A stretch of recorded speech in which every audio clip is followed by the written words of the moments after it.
तर नमस्कार भावांनो, आज आपला पुण्यात तिसरा दिवस आहे। आज काय आम्ही गुड लक कॅफेला व्हिजिट देणार होतो, तुम्ही बघू शकता आता पुढे स्वतः तुमचे शेट स्कूटी चालवत होते पुण्यात बघू शकता। तर भावांनो, आम्ही एफसी रोडच्या बाजूला आमची स्कूटी पार्क करतो आणि तिथनं आम्ही डायरेक्ट कॅफेकडे निघतो।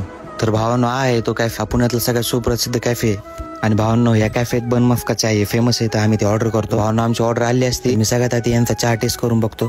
तर भावांनो, या चहाची टेस्ट का तुमच्या शेटला समजलीच नाही, जरा अलगच चहा होता लय।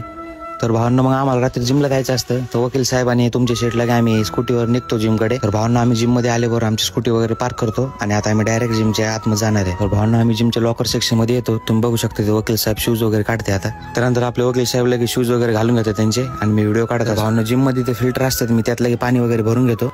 तर भावांनो, तुम्ही बघू शकता जिम अशी आहे, जिमचं नाव आहे नायट्रो, एकदम क्लासिक जिम आहे। तर भावांनंतर आपले वकील साहेब पुशेस पासून त्यांचं वर्कआउट चालू करतात। तर भावांनो, आपल्या वकील साहेबाचं वर्कआउट झालं असतं, ते जरा पोज वगैरे देत असतात, तर मी त्यांची शूट काढतो मग। तर भावांनो, आजचं वर्कआउट झालं असतं तर बघा तुम्ही, आम्ही जिमच्या बाहेर आलोय आणि लिफ्टने आम्ही डायरेक्ट ग्राउंड फ्लोअरला जातो। तर भावांनो, इथनं आम्ही डायरेक्ट गाडीवर बसून जिमच्या बाहेर जातो। भावांनो, तुम्हाला आजचा व्लॉग आवडला असेल तर कमेंट, शेअर आणि फॉलो नक्की करा। Bye bye.